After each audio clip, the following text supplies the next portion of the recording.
You say, do you really think that's enough to scare us? I don't know, I'm just creating a little tension. It's not like I have any real evidence that something bad isn't there. I could just be wrong.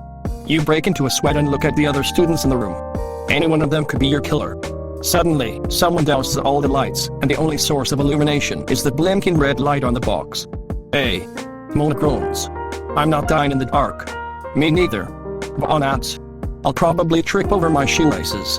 The students all leave the gym, with the thread of the box's contents being revealed hanging over their heads.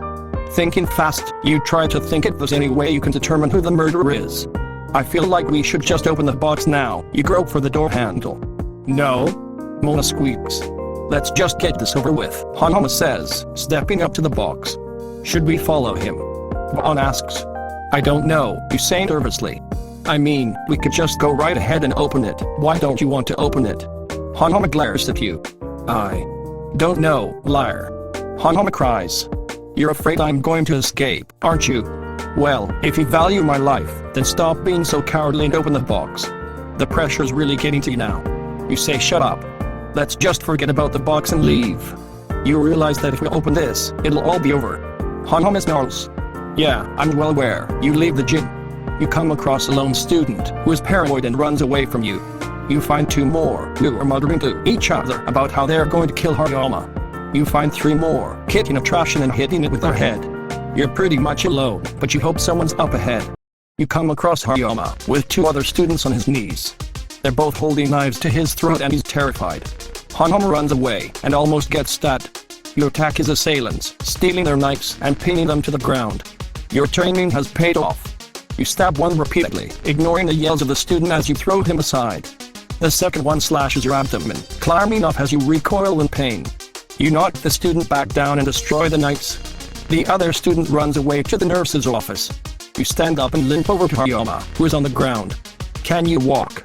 You know the wound is superficial. Yeah, come on, let's go. You and Hanama come across Greg standing near the library. What's going on? Hanama asks. Killing game. We have to move fast. You turn the running. Hariyama grabs your shoulder. You're the leader, right? You say leader. There aren't any teams in this game, you know. Fine, you're the brain. Let us to safety. Greg and Hariyama look at each other and run ahead of you. You limp after them, not really able to do much more. With little energy left, you bandage your wounds and return to your room to sleep. You, Hanama and Greg meet in the library at 8:30 a.m. Hanama says he's hungry and asks if there's any food around. There isn't, so you tell him to wait and you go to the dining hall. When you return, he's gone and everything is as it was. Either he wasn't as hungry as he claimed, or he's playing the game perfectly. You're almost certain it's the latter. You wonder why he's still playing. If he's making plans to escape, he's doing a great job at it. True, there's three of you, but he's separated from everyone. If he wants to give up, there's no chance to be found. He has to move forward. You shake your head and continue reading the various books in the library. At noon, you go to the nurse's office. You explain that Hariyama has a live scrape on his knee, but you don't want him to get an infection. Greg comes into the room. What did you scratch the hell out of the floor with? It's as hard as a rock. It was a rough night. So, Hanama isn't trying to escape. You notice that Hariyama was beside Greg. You wonder why he hasn't tried anything yet. It's almost like he's holding back. You're at the end of your rope. You need to get out of here. Now. You walk up to Hariyama. Greg, why don't you use your phone to call for help? I'll do whatever you say. Greg stops and thinks for a moment. Yeah, I guess I could try. Hanama nods. Alright then, call the police and wait outside. We'll be out soon. Okay. Greg says and leaves to use the phone. You look at Hariyama and hold up your hands. No tricks. He shakes his head. You really think I'd try and kill you? You raise an eyebrow. Well, maybe in a pinch. You smirk and lean into his face. So we good. He nods. You turn around and head to the back of the library. You slowly pull a small penknife out of your pocket and turn around. Hanama grabs your neck and slams you onto that table. Don't think I won't do it. His fingers dig into your throat. You can feel them getting bigger and harder. You grab his wrists and elbows you in the face. Hariyama, stop it! Len shouts. Shut up, Len. He's trying to kill me. Well, stop him. I'm not doing anything illegal. You wanna get the hell out of here, you gotta go through me. You put away your penknife and put your hands up. Len holds Hariyama back and Hariyama calms down. You quickly sit up. I didn't want to fight you. Hayama sits down and stares at you. The scrape on his knee is gone and so is the aggressive look in his eyes. As you try not to look at Hayama, a student you don't know walks up to you. He has a large backpack and is holding a huge textbook under his arm. He asks you a simple question. What's going on? Hayama tells him about the attack and nods in understanding. Yeah, that's happened to me a couple times. The student pulls out his phone and makes a call. Hello, 911, how may I help you? The student starts telling the operator that he was attacked in the school library and asks them to send someone over. Yeah, I'll hold. The student says and hangs up. He walks up to you and Hayama. My name's Kyle. What's going on? You quickly explain the situation to Kyle and he listens intently. I'm on your side, but we need to figure this out. You all decide it would be best if you were to leave. You and Hayama are still waiting for Greg. While waiting, the three of you overhear two students gossiping. It's a shame that Hayama was so cruel and attacked someone in the library. Yeah, it looks like he's changed. He used to be so nice. Yeah, I don't know what happened. He was so nice when he was in grade school. You, Kyle and Hayama all look at each other. You don't know who this Hayama person is, but he just sounds like a different person than the one you know. You also don't know when his personality changed, but it's clear that it did. You decide to ask Kyle about it later. The three of you decide to go to the dining hall for lunch. As you're walking in, you notice a girl sitting by himself. You think that he has never spoke to or noticed this girl before. Well, go talk to her. Hayama says. Are you serious? Of course. She's so shy, you'll probably get beaten to a pulp and then she'll never speak to you again. Lance says. You notice that Lance was following the three of you to the dining hall. Are you her boyfriend? No. Do you like her? Yeah, I do. You look at Kyle and Lance. Go talk to her. You walk towards the table and see that the girl is looking down at her food. Hello. The girl looks up and next to you. She immediately shakes her head. It's me. You grab her hand to prevent her from shaking your hand, but she pulls it back. She's shaking all over. You grab her shoulders and make her look at you. It's me, the guy who saved you from getting bullied. Yeah, I remember. Do you have a crush on me? The girl bursts out laughing. What? How did you know? She giggles and shakes her head. No, I don't have a crush on you. You let her go and sit down across from her. You look afraid. Do you need help? What? No. It's okay if you do. I was in a bad place when I first came here. You see the girl nodding, but she starts twiddling her thumbs. You try not to make eye contact as you notice blood vessels popping out of your eyes. You notice something white fluttering down from the ceiling. It's a menu and lands in the center of the table. What's this? It's a lunch menu. The girl says. Is it good? Yeah, it's delicious. They even have a vegan option. You don't eat animals. No, I don't want to. You see the girl start to bow her head down. What's wrong? I'm scared, she says in a quiet voice. Why are you scared? Everyone hates me. Why would anyone hate you? Because I'm a freak. The girl starts to break down in tears. No one understands. I don't want to die. You see the others staring at you, wondering what you're going to do. I'll protect you. You say. How? I don't know, but I'm going to find a way. You grab the menu and open to the back page where it says the rules. Do you understand the rules? You ask. What are the rules? I don't know, they say things. What things? I don't know either. They're vague and complex. What do you mean? You can't think of an answer. The rules, they're silly, you say. Silly? Yeah. Rules are meant to be broken, not taken so seriously. Lance says that if they break the rules, they will die. Yeah, I'm not afraid of death. I want to live. I'll find a way to get you out of here, I promise. The girl smiles and gives you an approving look. She grabs your hand. Thank you. As you drag the girl back to her seat, you get a message on your phone. From Manakumer. Interesting. An altruistic boy who wants to save a girl from death. How cute. Hey, do you like cute? Manakumer asks. No. You type in. Why not? I have several students to kill, so I can use a few cute ones. What? I said how cute. If you don't like the word, just ignore the fat idiotic fangs. Mason and Bon are arguing over who will go first. Lance is too scared to do anything. It's my turn, go, I'm going. He says in a scared voice. No it isn't, it's mine. Mason says. Yes it is, I'm going, I've been waiting here the longest. No you haven't, I've been here longer. You want to stop this, but don't know how. Hayama, who's been there all along, yells at Mason and Bon to stop fighting or it'll get deadly. Will one of you idiots shut the hell up? This is getting really retarded. I want to life, all of us do.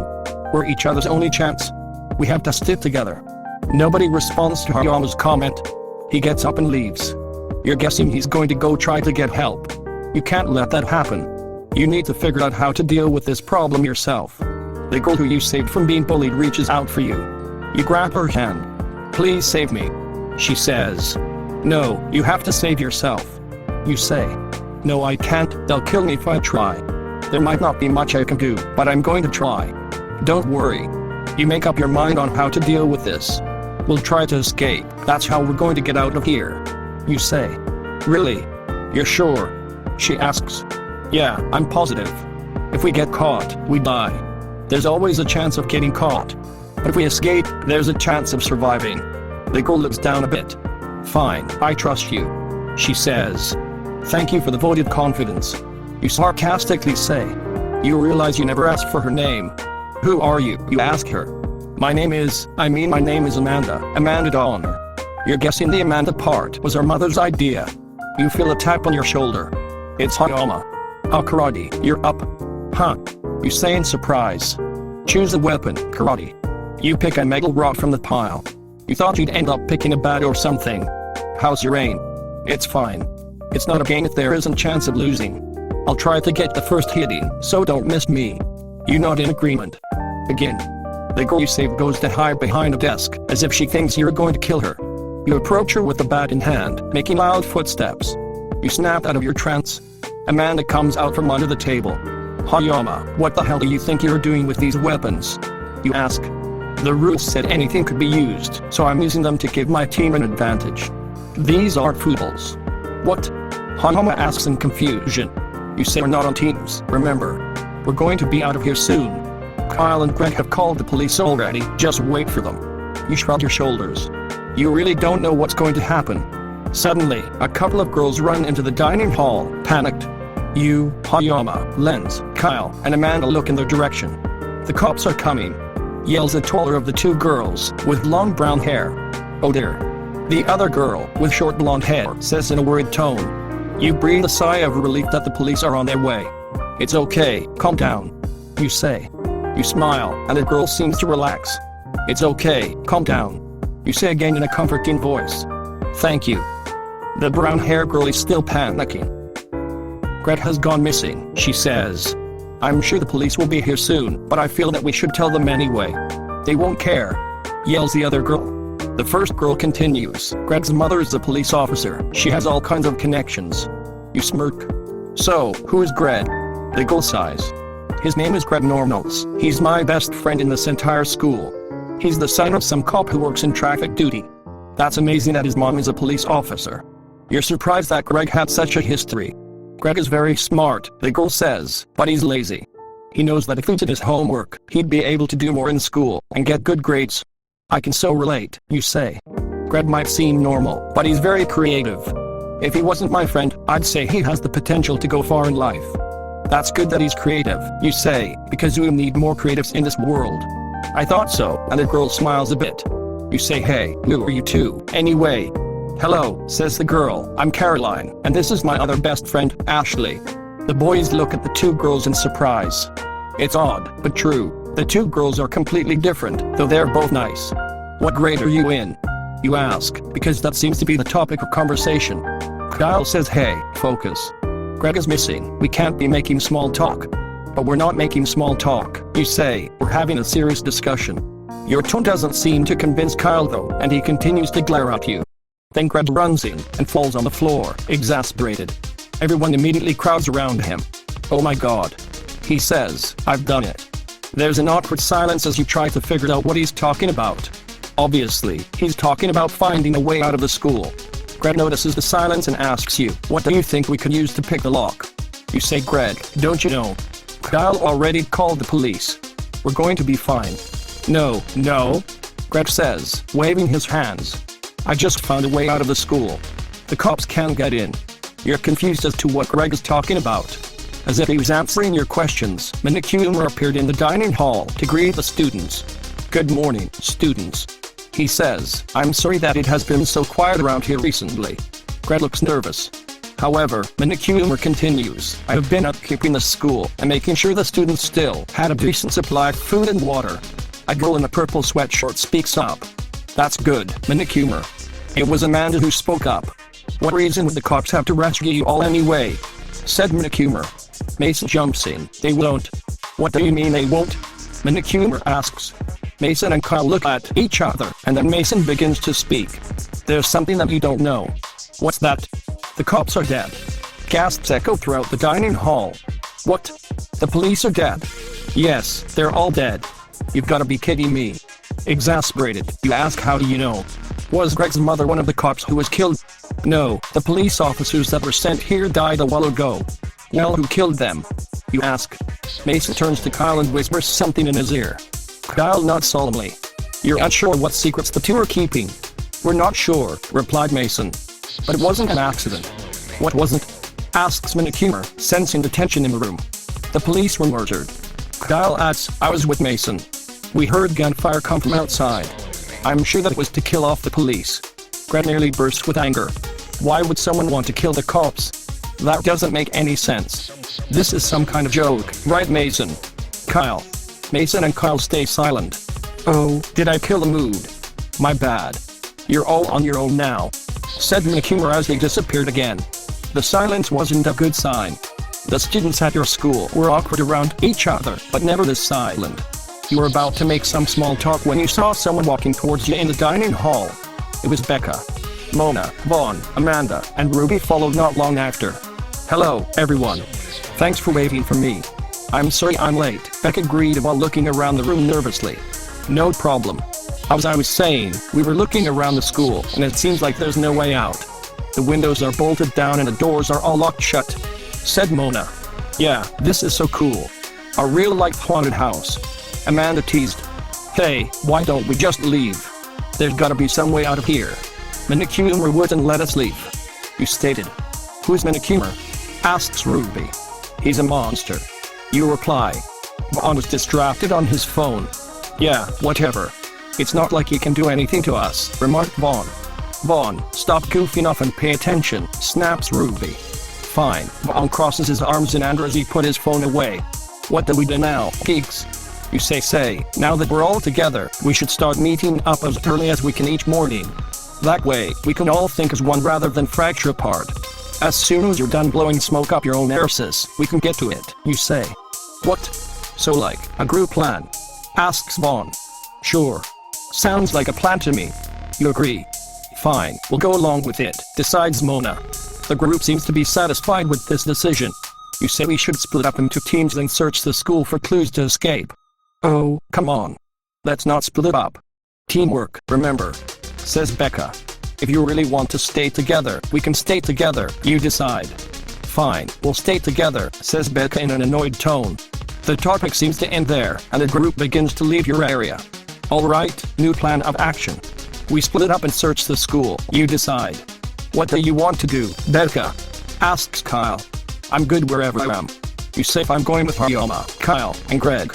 Alright, we'll go with you, Hayama, you say. Oh, I don't like this at all, says Becca. This is very risky. It'll be fine, as long as our groups report to each other at the end, says Lens. I'll meet you guys back in the dining hall then. You, Hayama, and Kyle walk along to the other group, with Greg following you. Okay, who are we meeting? Hayama asks. You say Vaughn, Mona, and Mason are in the second group. Caroline, Ashley, and Lens are in the third group. Becca, Amanda, and Ruby are in the fourth group. Oh, good for that. They seem to have some common sense. I'll stick with you guys then. Who are the idiots in the third group? Hayama, they aren't stupid, replies Greg. They're just socially awkward and do what the group tells them. You arrive at a large classroom door, which Greg opens. The room is empty, so you jog across it and peek around the corner. The room is empty, so you quickly return to the group. It's clear. Let's go, you say. Greg seems to notice something on the ground and picks it up. What's that? He asks, staring at it. You peer over his shoulder and see a man's gold watch with a black leather band. No idea, you say. You quickly head out of the room, and Greg follows you out. What is it? Asks Greg. I found something. You too, Mark, says Kyle. You've been finding things that don't even exist anymore since you got here. You're walking with Greg down the hall when a girl runs out in front of you. Hey guys. She smiles. Wait up. How did you know we were coming? You stuttered out. No idea. She laughs. She must have noticed your faces as she stops. What's wrong with you guys? Something weird is going on, you say. What, like a monster or something? It was Becca. Look at this picture, you say to her and the rest of your group. You show them the picture. Everyone's faces turn to you. No way, says Kyle. Are you sure? Asks Greg. Yeah, you reply. I'm pretty sure now. Shit. We have to tell the others, says Kyle. You nod in agreement and run off to find the others. You enter the dining hall, which is empty. You could hear the other groups in the school if you just search a little, so you split up. Ashley, Lens, Caroline. You yell as you search for the nearest group. They reply by chasing after you. We have to tell the others. You say. So do we, says Lens. Upon finding the other group, they seem to take it well. What did you find? Asks Greg. A picture, you reply. You show it to them, and they seem just as shocked as you did. So, what, there's a ghost that takes pictures? Says Ashley. You say it's no ghost. It's nobody we've seen before. Have any of you seen these two men before? No, says Lens. We haven't seen anybody, says Greg. So it seems, you reply, no one has seen this man. Well, that's impossible, says Greg. We're the only two in this group. Unless they're invisible, says Ashley. You shake your head. Unless they're invisible, it seems more likely they're hiding somewhere in the school.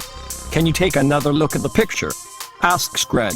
You scan it once more, and then reluctantly agree. I'm not seeing anyone, you say. Greg looks a little disappointed. I thought it would have something to do with the gold watch I found, replied Greg dejectedly. You nod. I know the feeling. The thing is, it seems to be genuine. I can't imagine it's fake, says Lens. So there must be someone behind it. A quiet sigh escapes Lens's lips. You can't say you're all that enthusiastic to get involved with a mystery either, let alone one inside the school. Kyle and Hariyama arrive shortly. What have you two come for? Asks Caroline. They tell her everything they know, and she seems just as surprised as everyone else. I guess we're all in this now, says Lens. We investigated the dorms and found a bathhouse, said Hariyama. We checked the bathhouse and found another student, a man named Peter Dvarsakil. Why would someone hide in the box? Asks Lens. For privacy, so we asked the other student to open the door, says Kyle. We didn't mean to wake him, Hariyama X. He didn't seem to know what was going on. We should fill him in when we have our meeting, said Kyle. Everyone needs to report to the dining hall, said Lens. That's where the information hub is for the moment. You and the others join the group heading to the dining hall. Everyone arrives at the dining hall. Joining them is Peter Dvarsakil, who was found asleep in the bathhouse. You remember him being introduced at the start of your class. He seems to be the son of the school owner and seems like a fairly average student. Everyone, this is Peter Dvarsakil, says Lens. What kind of creep would hide in the bathhouse, remarked Mona. What are we supposed to do if someone is stalking us? Asks Becca. We'll take care of it in the meeting, Kyle says reassuringly. The group sits down, and Hariyama begins to tell you what has been found out. Mark found a picture of two mysterious men near an empty classroom, said Hariyama. Is there a name to the men in the picture? Asks Mason. No one knows. We can't be sure that the picture wasn't taken in the past, says Kyle. Maybe the picture is fake. You take out your phone and turn on the camera. You hold it up to show the group the picture. It's a picture of you and Greg, taken by Lens.